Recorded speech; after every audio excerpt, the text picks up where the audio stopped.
You've reached the voicemail box of Lieutenant Jared Kinsman with Fort Collins Police Professional Standards Unit. I'm either on the phone or away from my desk. If you please leave me a message, I'll get back to you as soon as possible. Record your message at the tone. When you are finished, hang up or press pound for more options. Hey, Lieutenant Kinsman, it's me, William Montgomery again. Message 2 for 2 here. Okay, so let's pick this up where I left off. There is a east side of Safeway that I'm sure Safeway still thinks that's possibly their property. The security guards might still think that. But I think I gave Cronin the playlist. But if you go type in false arrested by Fort Collins Police for jumping a fence unlawfully installed in the right-of-way, I have the audio up to the point of dispatch fighting me over it. And so I'm getting ready to go to the world and letting them know that you guys all still think that's potentially private property. You won't give me an answer. You'll just say it's some sort of technicality in court. That technicality obviously is pretty big. I mean, the difference between public and private. But ultimately, what I had reported to you was policy violations in that Officer Chernak that night had wrote down incorrect information. He did not refer to my statements correctly. He framed me as only talking about Safeway. I mentioned 100-foot right-of-way, plat, everything, Robinson Pierce project. My brother did too. He was the one who handed over the email on the other side of the street from the van. If you go online to this playlist, you can see that morning I had actually recorded myself talking to Robert Mosby, Chief Construction Inspector, while obtaining this email. I mentioned right-of-way in there, 100 feet. I mean, it was pretty standard. And so, for you guys to claim that's still private property, for Chernak to deny the exculpatory evidence of a takedown notice for a 2384 violation, and still think that that's private property.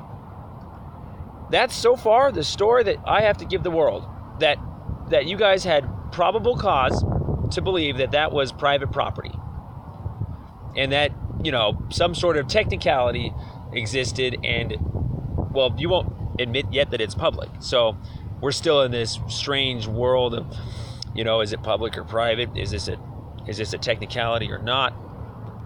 Also, the whole point being is that I'm still getting some sort of obstruction or resisting pending charges going here. They never dropped those. And so, am I obstructing a lawful order? Am I resisting a lawful order to come over the fence? Things like that.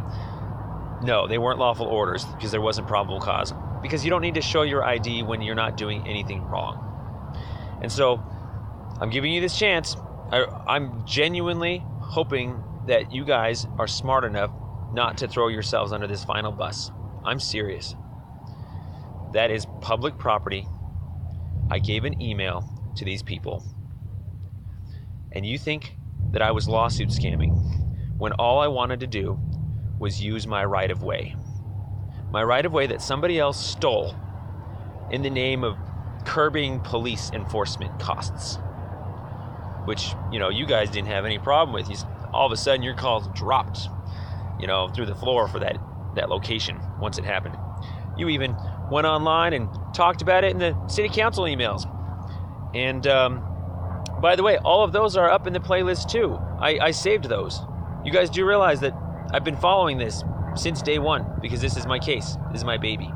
And so, just to let you know, Craig Horton, in his internal affairs report, had mentioned that something along the lines of, I could see why Chernak would write something like that.